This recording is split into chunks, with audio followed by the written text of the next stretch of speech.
Are you paying too much in taxes? Elevated Tax and Accounting is a firm that specializes in tax planning and strategy to minimize your tax bill. Elevated Tax consult with you on tax strategy throughout the year, so no more waiting until the end of the year and hoping for the best. As a business owner, you know your sole focus should be spent working on your business, not in it. Outsourcing gives you the time to concentrate on the core reasons you started your company, to create and innovate a top-tier product and generate profits. Elevated Tax and Accounting, elevating you and your business with a modern professional touch. Let's win again. So, fifth quarter at the R Bar? Dude, I can crush a burger right now. Can you guys pick it up? I'm thirsty back here.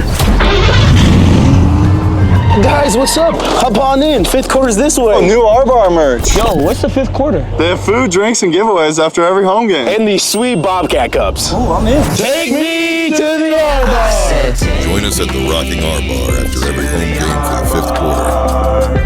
Let's celebrate the spirit of blue and gold. In Missoula on Saturday afternoon, 2 p.m. against the Lady Griz. Trish, thanks for being here. How you doing?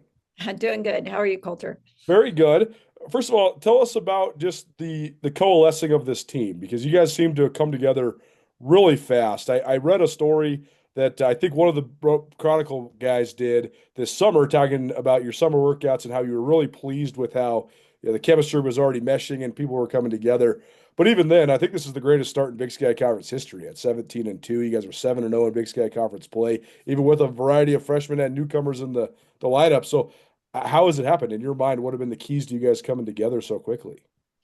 Well, I think a great key is recruiting selfless kids to start. It makes it a lot easier when you go after those kind of pieces to begin with. I think we went into the summer knowing that we were going to have a lot of depth and a lot of talent, and kids were going to have to make some sacrifices for it to maximize everybody that we had.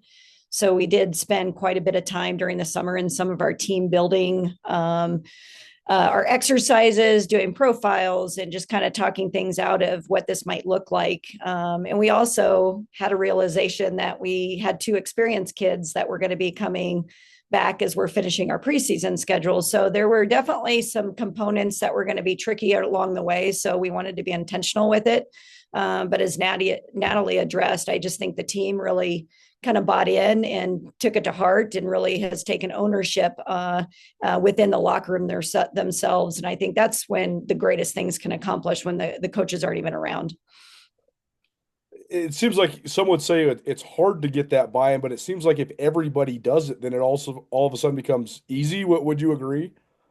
Well, it becomes easy, and it becomes hard for maybe somebody that didn't want to, because it's contagious, right? So, one of the things that we've built a culture on is just celebrating your teammates and their successes. And we take a lot of pride in what the bench looks like. We do culture clips, not only just on the floor, but we do them and we take clips of what the bench looks like and their reaction and how they point, and, really taken to heart as far as how we rotate. It doesn't matter who that next person is. It's kind of them taking ownership of the guard play, over the post play, over, the point guard play. And it's been super fun to watch them, take each other out, having a cup of coffee together, talking those things throughout. And, it takes work. It's not easy to do, but at the same time, they're getting excited about it. How much do you think last year and all the adversity you guys went through with the various injuries, and you played so many young players too, how much do you think that sort of helped lay the foundation, though, to build upon for this year? Well, it was obviously huge in especially the defensive identity. We had so few legs.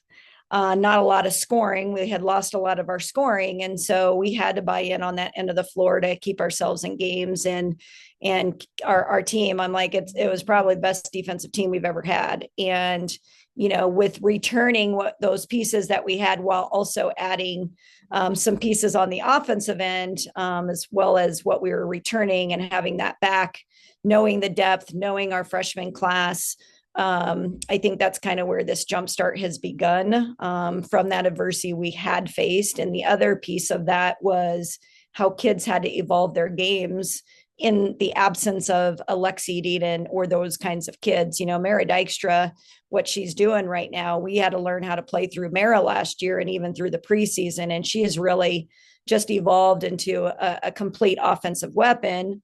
Natalie, playing her entire freshman year with those kind of minutes, gives us a very unique, tremendous spark off the bench that has season experience. So yeah, there's a lot of factors that come into play. You've got an Ella Johnson that's been in both roles. But what I'm just so proud of this team that we from day one have talked about the thing that can get in our way as ourselves. And right now they're just staying locked in to just being ready and being great teammates. And I love that about this team. Tricia Binford joining us here on the Big Sky Breakdown, as well as SkylineSportsMT.com and Nuanez Now, ESPN Radio. Natalie, we were on a Zoom for those that are listening on the radio, and Natalie just Picton, who you heard from yesterday, we're playing this on a Friday, hear from Natalie on a Thursday. She just logged off, but I thought her interview was great. I know you got to listen in on it since we're kind of on the same call here, but to have a young lady who was such a highly regarded recruit and then was an awesome player for you as a true freshman, started 33 games, be willing and also excited about taking a role coming off the bench this year. That seems like that's just a great example of exactly what you're talking about, right? Players buying into the roles you've sort of painted. Yeah. I mean, it's obviously not easy to do. She was the very first conversation on making this work, and you have Esme in the portal, and we were in a situation where we needed somebody with, where we could put the ball in their hands. She just made so much sense for so many reasons, and the familiarity with her, having played against her in the conference, when you have this portal of thousands of kids. Natalie was the first to come to me saying she wanted to be a part of her visit. So there was just already that respect of what we had seen as far as her picking us apart the last couple of years, as well as Natalie having an understanding of Dylan Phillip coming back, where people outside of our program didn't see what Dylan was doing in the preseason last year. She was actually going to be our starting point guard. So Natalie already had this instant respect for two people that would impact her minutes. And we had to find a way to play everybody. And so we really kind of went into the summer of, we need to increase possessions to maximize what we have. And so that's kind of what we've seen unfold with this group, but just really proud of how they've all handled it. The other one I got to ask you about is the performance overall this year, but also particularly on Monday night of Taylor Chiric. We've loved her ever since her high school days, because we have this segment on Tuesdays called the Treasure State Stars, where we highlight some of the best individual high school kids from around the state. I mean, she was on that thing like 6 or 7 weeks in a row last year during her senior year of high school, because she was scoring like 40, 50, even sometimes 60 points in games. Yeah. But you're wondering, you're like, how is this going to translate Class C to Division I? Well, it's translated pretty darn well. She's one of the best defensive players, not only in the conference, but in the country when it comes to steals per game. She's got to be leading the country in steals per minute. And 11 steals on Monday is just a ridiculous number. So what'd you think of her performance Monday, but also just overall so far this season? Well, first of all, it was remarkable. I'm like, she's a snatcher. There's so many descriptors for Taylor. She's an incredible athlete with an endless motor who's relentless and selfless. I'm like, there's so many intangibles about her that are really special. And we absolutely needed every steal that she got. We were having a hard time putting points on the board. Our legs were short. There was quite a bit of great things happening on Eastern side to make that challenging for us. So those extra possessions were really vital for us. But I've had a chance to see Taylor in all of her other sports. And so, the benefit of her being in our backyard, I've had a chance to see her run an 800 at districts, come around the corner, and everybody's already done. She's already beat everybody. And instead of slowing down, she kicks herself into her second gear, wipes herself out to break records, and runs a 210 on the 800. And I'm like, it's very unique as far as her ability to push herself to her end. And, we really started off the year of just kind of giving her some freedom to see what this group can do and not get in their way. And so some of these things we didn't anticipate, maybe some of the pressing that we've done. But we've also had some success with some things that by not giving them too much. And that's kind of what we're getting to see right now. It's been fun to watch her. That's what I love about the role that you have for her now is it's not that complicated, right? You say get in there and just wreck the game. Just go hard, get as many steals as you can. I'm sure you're probably telling her, hey, if you get a couple fouls, that's fine because you don't need her to play 35 minutes. You only need her to play probably 20 minutes. So it's a cool buy-in. Just in terms of her athleticism, though, you mentioned the track stuff. I mean, she's got to be one of the great, just pure athletes that you've ever had, right? Oh, absolutely. I think that the most impressive thing about her is I still haven't seen her get tired. And right. even about after that the other day, her physical conditioning is it's unbelievable.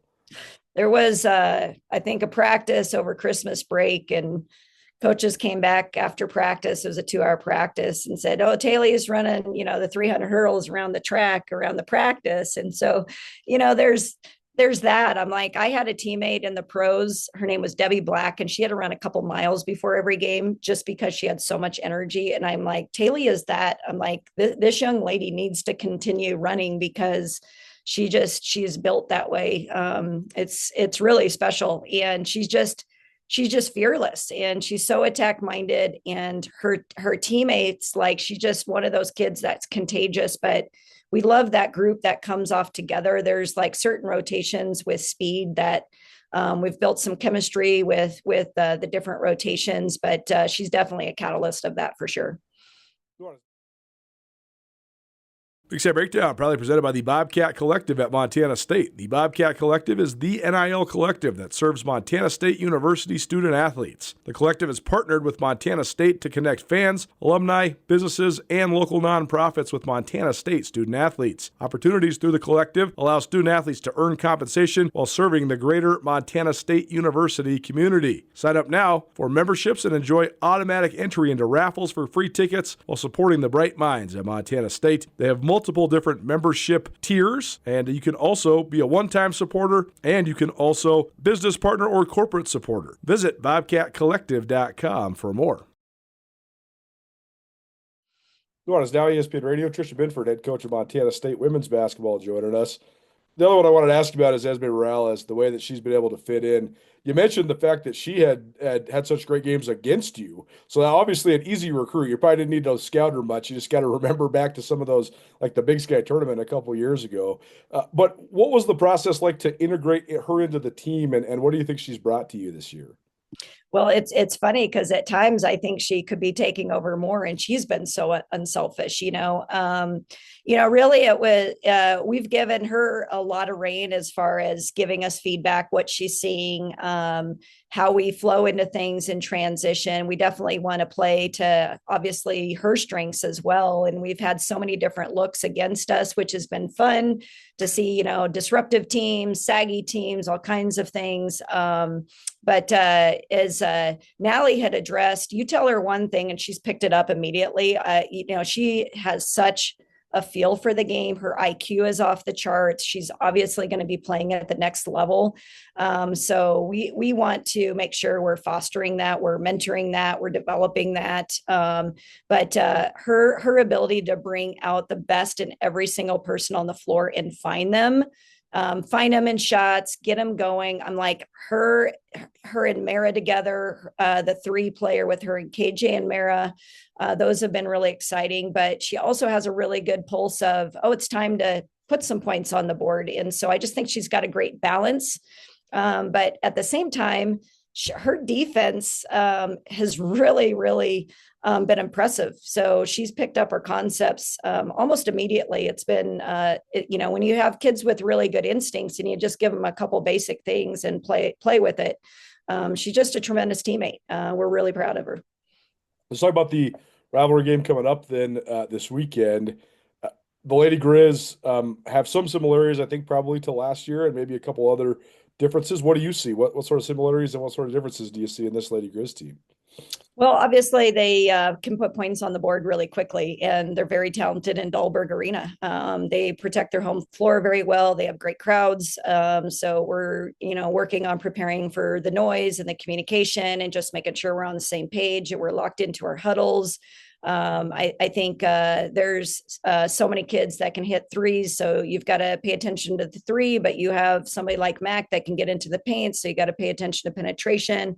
And they're also pretty good on the glass. glass, and we've really struggled on the glass. So I just think we need to be strong start to finish. We need to be executing our principles, staying locked in on each other. And as Natalie addressed, it's probably going to be a great game for the crowd. I'm so excited to watch the battles all over the place, but particularly in the front court, because it seems like both teams have great court players, but maybe different styles. Like Izzy Zingaro is I mean, she's huge. She's 6'4", and she can just turn around and get her shot whenever she wants. Where you have these athletic posts that can kind of rim run. So, what do you think about that element of the matchup? Yeah, I mean those take team assignments, right? And I know Nate will be preparing him for how he defends, so he's really familiar. And but with the value of a preseason schedule is to prepare you for these different kind of looks and matchups. We've had some preseason games where we have played against some size, and we've had some games where we played against these playmakers, like their point guard. You got Danny Barch, who's forward that really can stretch the floor. So I just keep going back to we got to make them earn what they get and be consistent in that, and not let them get those good looks early, because once you hit that first one, it starts making it a lot easier. But yeah, she's a challenge, and she's a matchup challenge for sure. But that's where it's going to be fun for the viewers. Last couple of things for you then. Just matching wits with Nate. I know Nate Harris worked on your staff for several years there at Montana State, and now serving as the interim head coach at Montana. So what do you think the experience is going to be like, kind of just going toe-to-toe with a former staff member of yours? Well, I guess the joke would be I don't have to tell him to sit down when he's getting the officials now, since he's legal able to do it. I think the world culture, you obviously know our friendship and Nate, and how much he impacted our program, and just really proud of all he's done. And I know he's going to have the kids ready. Once again, I just want to focus on our kids and our team, but I know he's going to do a great job. What do you think will be the key factors in this game then? Is there any key statistics or matchups you can point to? Yeah, I would just say consistency. Like I said, that they can really get going and getting hot from a lot of different ways. So they're not just a one situation. It's not just the three ball, it's penetration, it's interior. And so I just want to be consistent at who we are, which is really challenging to do when you have these kind of atmospheres. So if we can just be mentally locked and engaged on each other, we'll take whatever that outcome is. I just want them to be proud of how they move on to that next possession. Tricia Binford, Montana State, joining us here on Nuanez Now. Coach, look forward to seeing you on Saturday, and thanks so much for the time today. Hey, you as well. Thanks, Coach. Will you marry me in your future? Or maybe you do it all over again. Hi, I'm Brian Toon with Jewelry Design Center, inviting you to come see the largest selection of Will You Marry Me in the state of Montana. The brightest diamonds of every shape and size, unique settings built to last, and skilled jewelers on site, offering free sizing and maintenance for life, because that's how long we want to be your jeweler. Jewelry Design Center in Missoula, on Brooks, across from the Montana Club. Big Sky Conference basketball certainly heating up around the league, and a couple huge games coming up this weekend, including one in Missoula. In fact, two in Missoula, a doubleheader. Montana State travels to Montana. We're joined now by Natalie Picton. She's a sophomore point guard for the Montana State Bobcats. Natalie, thanks for being here. Yeah, thanks for having me.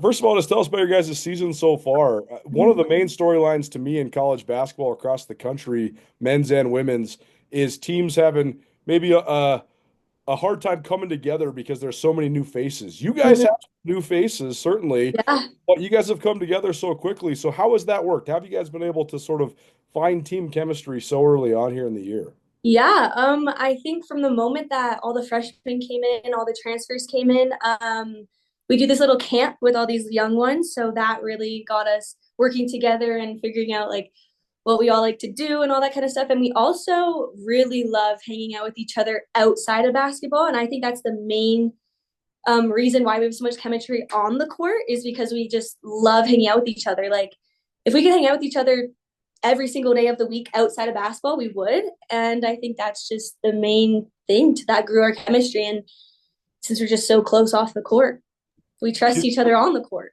You can definitely tell. I mean, watching you guys, you can absolutely tell there's a chemistry and a friendship and a trust and all that sort of stuff. A lot of the returners, yourself included, have had your role sort of evolved from maybe last year to this year. Just tell me about that part, because it seems like everybody's settled in, even if they are being asked to do maybe something a little bit different than they were a year ago. Yeah, I think right now we're at our prime thought, knowing everybody's role and knowing my role. Where I come off the bench this year, or last year I did start. But I think it's really helped my game because I don't have to go into a game kind of stressed out. I kind of go and I'm like, I'm going to be a spark off the bench.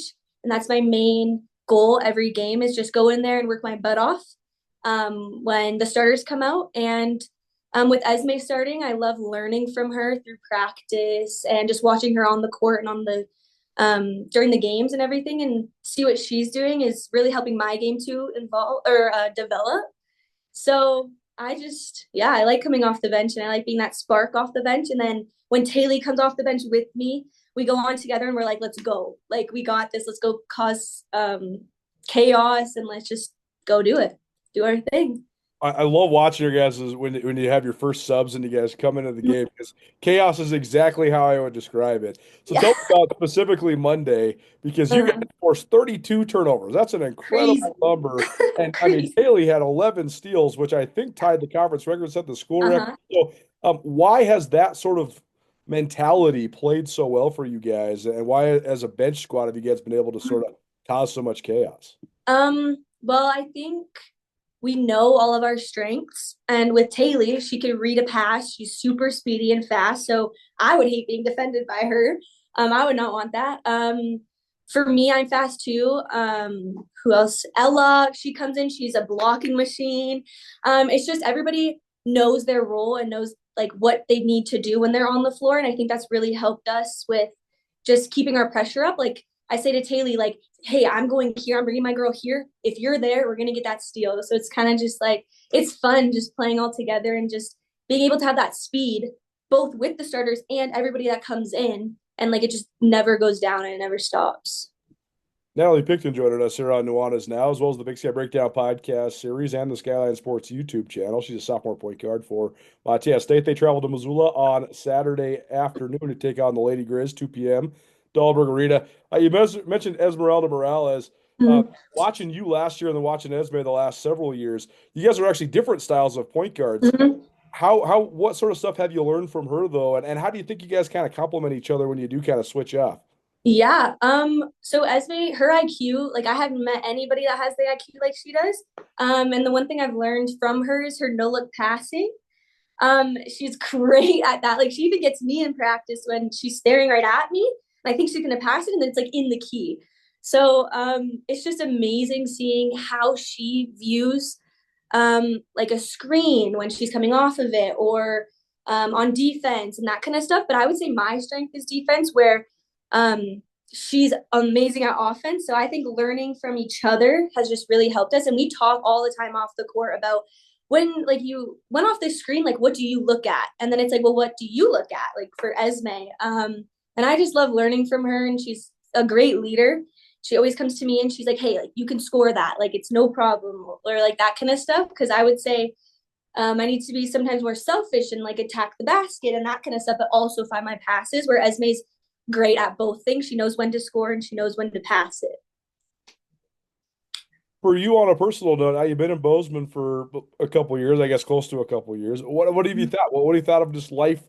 For those that don't know, Natalie's from north of the border up in Canada. So what have you, I mean, Montana's got to be kind of similar to Canada at least. What have you thought of just adjusting to life in Bozeman and what are some of the similarities? What are some of the differences of living in America?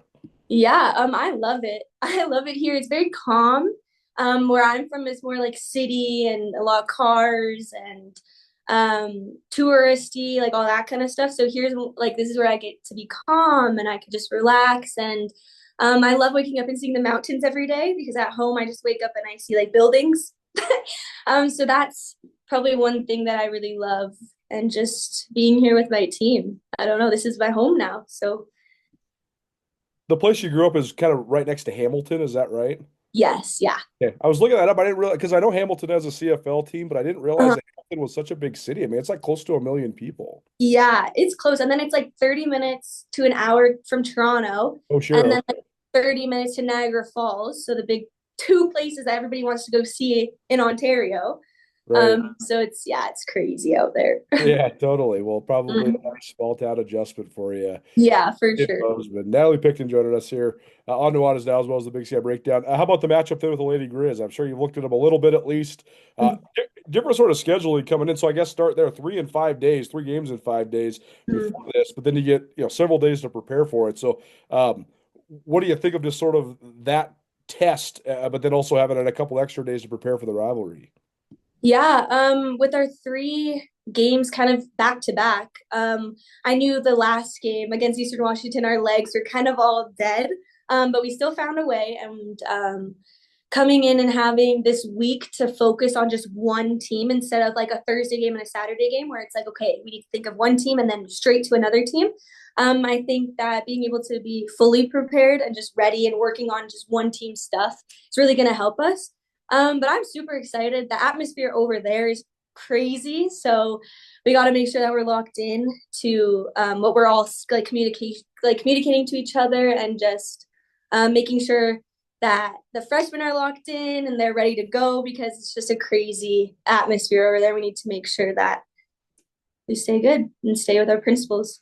What have you seen just out of the Lady Griz so far in the prep then? They're all great players. Like, we can't take them easy. We're gonna come in there and give them our best game, and I hope that they give us their best game and just have fun with it. Not much more. Just have fun and go play. Natalie Picton here on Nuanez Now, as well as the Big Sky Breakdown. Natalie, thanks for being here. Yeah, thanks for having me. Join Town Pump's Pump It Up Rewards Plus program and never pay full price for fuel again. Save 5 cents on every gallon every day at any Town Pump across Montana. Plus, earn and redeem points on your favorite in-store items to get free stuff with our clubs. Stop in and pick up a rewards card. Download the Pump It Up Rewards Plus app today. Or visit townpump.com/rewards to register and start saving. Town Pump. Right down the road. Pump it up. Oh, yeah. Obviously, rivalry week, first of the 2. So for you, just, your kind of thoughts and opinions on this week, and, how do you anticipate approaching this week with your first time kind of in that head coach's role for this rivalry? Obviously it's a gigantic week for the state of Montana, and we enjoy that. It's honestly one of the things we talk about a ton in recruiting, is you get to be a part of a rivalry that's a blast. It's a lot of fun, that people care about. It's passionate. There's no love lost in this, and you're going to know where people stand. And it's an exciting game for the kids. They're going to have a blast. Obviously, Montana State's having a tremendous year. They're playing great. Tricia's, I don't think it's even arguable at this point, the most successful, longest tenured head coach in the Big Sky, and she's doing another amazing job this year. And so, beyond being a rivalry week that's a lot of fun, it's a great game and a great challenge for us to go get out there and get after them the right way. You've sat on both benches for this game, right? So what stood out to you over the years as, an assistant on both, and just kind of seeing both environments from both sides of this thing? The passion. Again, Grizzly fans love the Grizz, Cat fans love the Cats, and it's a blast. It makes the game so much fun that people care as much as they do. And I know it is the funnest 2 games of the year. Every game matters. Every game is what, the corny saying, every game is the biggest moment in the history of your program. But those games are a lot more fun, and just the energy. Those are the things that the players are going to remember long after they're done, is these kind of games and the energy and the crowd and just all of the fun stuff that goes with it. Cash One Pawn, Missoula's #1 pawn shop. You want money? We got money. You need money? We got money. We're cash. Do yourself a favor and make Cash One Pawn part of your online shopping habits. Cash One Pawn has an awesome online inventory, everything from firearms to power tools to speaker equipment to jewelry. Visit Cash One Pawn today. Cash One Pawn. 8720 Roller Coaster Road, CashOnePawn.com. With Morales, right? Because she's been in the league, but this will be her first time kind of in this rivalry, and she's obviously having a great year with the Cats. I mean, what about her game is kind of translated from Portland State to Montana State, and what makes her so dangerous? I mean, she can get a bucket anytime, anywhere, and she helps them so much. I mean, and she's played great in their big games. Kind of their marquee matchup in the Big Sky so far has been their Northern Arizona game, and she went and had 30. And she's tough to guard. If you switch, she's going to go at your big and make their life tough, because she's so good in isolation. If you don't, she's able to get her shot up against anyone. She's just a kid who can score kind of anywhere at any time, and that's been huge for them because they've always been so good defensively. But now adding her as such an offensive weapon while still they have so much length around her on the floor that again, she's a tremendous player and has really helped them on the offensive end. Montana State's forcing like 25 turnovers a game. So how big of a concern and point of emphasis is that for your team this week? That'll be the number one point of emphasis. If you give them free possessions, it narrows your margin for error. Right? If you take care of the ball against them, I would say that's been our key the last 4 years. The games where we've taken care of the ball, we've had a great shot to them. The games where we haven't taken care of the ball, they've, especially over there, they're tough to beat and they turn you over just because, if they get more looks at the rim than you as they've gotten more efficient offensively this year, that's a tough hill to climb. So taking care of the ball and our ability to handle pressure and get the ball to where we want it, in spite of that pressure, I don't want to say it defines the game because every game plays out a little different, but that'll be our number one focus going through this week. It seems like they're going about it in a whole bunch of different ways in terms of defensively. What have you seen just in terms of like schematics, why they've been able to force so many turnovers? They've taken what they've done in the half court and really extended it in the full court in a way that is more aggressive. They started doing it towards the end of last year where they did a little more stuff in the full court, but they're in the full court darn near every possession. It feels like at least after makes this year. And so they've always really pressured in the half court and with the way they switch and the way they try to stay in the passing lanes as they help and just some of the ways they attack the ball. But this year they've definitely carried it over to the full court a lot more and just they're applying that pressure over 80 feet now rather than just 40 feet. And so again, it's forcing more turnovers. In your time on Tricia's staff, what are some of the biggest things that you've learned that you've been able to kind of carry out through the rest of your coaching career? Trish, she is so good at so many things, but one of the ways I think she's great is she operates in games a lot because a lot of her experience, she played professional basketball for so long in so many ways. They have a real set rotation, right? Their rotation is their rotation, and they go and it gives kids roles in a way that makes them, I think their kids feel really good about I go in from here to here and it's my job to do this. And I think that obviously we did the same thing, but I think just her demeanor, she never really gets too riled up, never really gets too down. She just stays the court, and like I said, I think she takes a very professional approach into college athletics in terms of how she handles games, how she handles situations, how she handles a lot of things. And again, I have the utmost respect for Coach Ben and the job she's done, but our job becomes finding a way to have one more point than her on Saturday, and so we're gonna do everything we can to make sure that that's the case. Right, and I don't know if you've had any time to look back at yesterday's game against Idaho, but do you have any kind of big end of the game takeaways from that performance and going into Saturday? Yeah, just didn't have them ready to go. That comes back to me. Got to do a better job of getting our kids shots that they feel better about. We took a lot more swing threes than we did kick out threes. We took more kick out threes against Idaho State and Weber State last week. But again, that comes back to me and putting our kids in a better spot to feel good about the shots they're getting and that kind of stuff. Had some defensive breakdowns that again come back to a plan that needs to be better the next time we play them. And again, that just really proud of the kids, right? We did some great things Thursday and Saturday. It's hard to play 3 games in 5 days, but nobody cares about that when you tip the ball up whenever you tip the ball up the next time, those circumstances go out the window, and just again need to do a better job of helping our kids be in a situation where they can be successful. Right, and growing up in Montana, did you have any sort of allegiances in this rivalry before getting into your coaching career at all? Grew up in Ronan, so obviously much more local to Montana. I actually used to tell Trish that I watched her play when she came in here with Boise State, that Boise State-Montana matchup. I was in the GA bleachers for that thing a while back, but I spent most of my life going to Grizzly football games, Grizzly men's basketball games. Grew up watching, actually Coach DeKeer, a lot of different people, and so definitely was a Grizz growing up. Again, we had a great experience in Bozeman over there, but again, we loved our time here, and now it's our job to go beat them, and so that's what we're going to do. How would you evaluate where your bigs are at right now, and what do you think of that part of this matchup with some of their talent in the front court? Yeah, we're continuing to find. We have to continue to figure out what we're gonna do there. In terms of Izzy has had dominant stretches, and she's had stretches where people just double her because she's kind of an auto double in this league because of her height. She becomes somebody that it doesn't even matter if she's being effective. People just kind of double her all the time.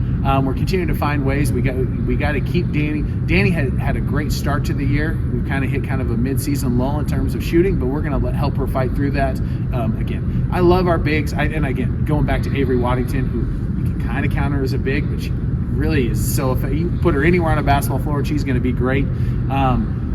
We've got to continue to find ways and put them in situations where they can be successful on a night in and night out basis. And that comes back to us as coaches. I love their effort. I love where their energy's at. I love the versatility we have in that position. We just got to keep finding ways to put them in situations to be successful. What is a jewelry design center? JDC is a family-owned business with deep roots in Montana. Why Montana? Because this community made us family, made us artisans, made us believe in love, made us hometown heroes. Because this community made us shine. Why Montana? Because Montana is home. They're ahead of the standings right now, but obviously your non-conference played a lot of Power 4 teams. You even beat Washington. So, what's the approach? What's the message there to the team when playing up to competition? Same as it always is. Stick together, find a way to have one more point than them. We'll do our best to put you in a plan that we feel like will help us be successful. But you've got to find joy in the struggle, right? If any game is ever easy, it probably isn't all that fun. Some of the joy comes from the fact that this is going to be a hard game. This is going to be a game where you're going to have to show up and play right and do things right. So stick together, find joy in the struggle, and execute what we're talking about. Let's go and get after it. Whoever it is, let's find a way to, again, have one more point in the other team. Are there any advantages to having the first one at home? Whether that, not even MSU necessarily, but like any team in the league, because you see them twice, but are there any advantages for that first one to be here at home? Yeah, I just kind of think they're all hard. No matter, again, you're trying to win a basketball game, so are they. It's the tough thing about sports. The other team tries too. But it's going to be great to play in front of our fans and have this place, see how many people we can get in here and have them be loud and have our girls feel that love and go get after it. They're all hard, whether they're home or away or anywhere. They're a heck of a team and they're going to try like crazy too. So we're appreciative of it, right? We're excited about the chance to play in front of our fans, but yeah, I don't know if there's an advantage one way or the other. This game, the schedule kind of changes with it each year too. I think last year it was like you played on a Saturday, then you play on a Monday. This year you play 3 games in 5 days, get a little bit of a week off, and then the game. So this year specifically, is it nice kind of having that little bit of a break before you get the biggest rivalry of the year? Yeah, it's just nice for us to be able to practice after the week we just had. We haven't really had a chance to practice, and so to be able to get a couple days on the floor together before, no matter who we were playing, is important, but especially when you're going and playing against a really good team. So I think that getting to practice this week will be awesome, but especially before you play a team that, again, as we've already talked about, is going to pressure you and is going to pressure you in multiple ways. We're going to have to work on some of that stuff. As we continue to define things offensively, we got to get some court time to continue to iron some of that stuff out. So yeah, practice will be great. Getting on the floor together will be big time this week. Natalie Picton had 11 steals last night. That's the most for a D1 against a D1. Just your reaction to that number of steals in a game? Yeah, impressive. Impressive probably doesn't cover it. Shocking that it's crazy.